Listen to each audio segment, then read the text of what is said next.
If you've been around for a while, you've probably heard that age-old saying that if it ain't broke, don't fix it. Now that applies to a lot of things in the airsoft world. The problem is there's a lot of manufacturers out there that make airsoft guns that really don't keep to that particular saying, where a lot of the times they're reintroducing existing products as either an upgrade or as a version 2, where it's really not much of an upgrade at all, where they're just giving you some minor aesthetic differences from the original model in the hopes that you're going to rush out and buy the latest version of their product. Of course, the good side of it is that there are some manufacturers out there that actually reanalyze their designs and re-engineer them so that when they offer you a later version or an upgrade to an existing product, it's actually offering you some real enhancements to the original design. And that's what we're going to be talking about this week, is G&G's latest version of their Combat Machine gas blowback rifle. The Combat Machine gas blowback rifle made quite a stir when it first came out onto the market in mid-2012. The thing that most people really liked about the gun is that it offers a way to shoot a gas blowback airsoft rifle that doesn't cost nearly as much as some of the traditional models that are out there. If you've ever shopped around for a gas blowback rifle, you've seen some of the prices are easily in the $400 to $500 range, while the Combat Machine comes in at a little under $200. One of the ways that the Combat Machine was able to be so much more affordable than some of the traditional blowback models is that G&G came up with their own blowback engine that fits into an existing AEG body, so they didn't have to re-engineer the entire airsoft gun to turn it into a gas blowback.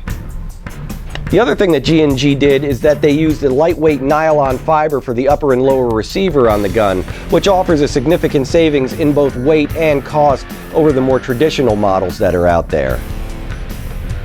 The main thing that people like about gas blowback guns is that they give you a higher level of realism than some of the electric guns that are out there. And while some of the electric guns may look very realistic and have all the same parts on them, a lot of those parts are non-functioning and they're only there for aesthetic purposes. While on the gas blowback guns, they actually have functioning cocking levers, moving bolts, and so forth, and they give you a small amount of recoil when you fire the gun. Now, even though the upper and lower receiver on the gun are made out of polymer, there are a significant number of metal parts on this particular gun, which include the rear buffer tube, the front barrel assembly, the magazine, the cocking lever, the dust cover, and a number of other parts that are on the gun. The other thing that's important to mention is that the plastics that they use to manufacture these is a much higher grade than some of the cheaper ABS and PVC plastics that we've seen on lower grade guns. Now, I'm not saying that this gun is indestructible, but considering the number of guns that we've sold, we've seen no major problems with quality on the G&G Combat Machines. The chief complaints that we've heard about the Combat Machine is that a number of the parts on the gun were non-functional, which include the bolt catch as well as the forward assist. The other problem is, since there was no device to hold the bolt open when the magazine was empty, you'd basically keep shooting even though you had no bullets in the gun, and you'd end up wasting a lot of gas. The first thing you're going to notice about the upgraded version of the G&G is that when you're out of ammunition, the bolt actually locks back in its rearward position, letting you know that you're out of ammunition and now it's time to do a magazine change. The next thing about the version 2 you're going to notice is that the bolt catch on this gun actually does function. So once you've refreshed your magazine, you can actually release the bolt and go back to shooting. It's important to note that there are significant differences between the version 1 magazine and the version 2 magazine for the Combat Machine. Visibly, when you look at them, you'll notice the version 2 has an extra lever inside of it which activates the bolt hold open device. Also, when you see the follower on the version 2 sticks up higher than the version 1. Now, the bad news is that if you have old version 1 magazines, these will not work in the version 2 gas blowback guns. The good news is if you've got version 2 mags, they will function in either the version 1 or the version 2 rifle. The nice thing is that if you have a version 1, since this follower sticks up a little bit higher, it'll hold the bolt back so that you can't continue to fire when the gun is empty. Bad news is if you got any of these original magazines, they're not going to work on your new gun.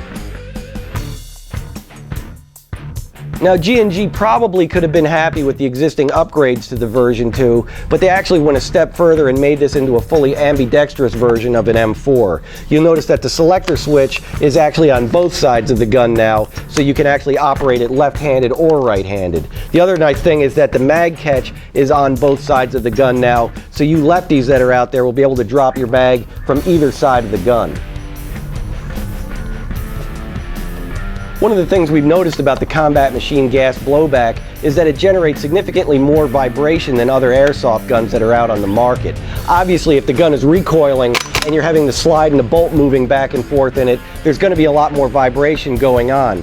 Problem is that vibration can cause some of the nuts and screws to work themselves loose and parts can actually fall off of the gun.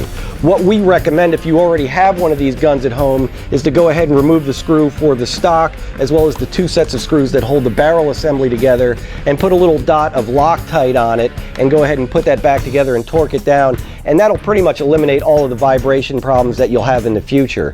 If you buy one of these guns from us, we go ahead and do that for you so you won't encounter any of those problems. But if you already have one of these guns, I recommend using a little bit of blue Loctite on all of those parts. One really great thing about G&G is they also give you an upgraded version of the combat machine in the Raider. What the Raider gives you is all of the same features of the combat machine, plus an integrated quad rail, a modified rear sight, and a custom crane stock on the back of it. So if you're interested in getting a more customized version of the combat machine, you may want to look into the Raider, which is available in both the CQB 14-inch barrel as well as the standard 16-inch barrel versions. If you got any more questions about any of the G&G stuff, feel free to stop by the showroom or drop us an email at our email address at replayairsoft@yahoo.com, and we'll be glad to answer all of your questions. So until then, we'll see you the next time.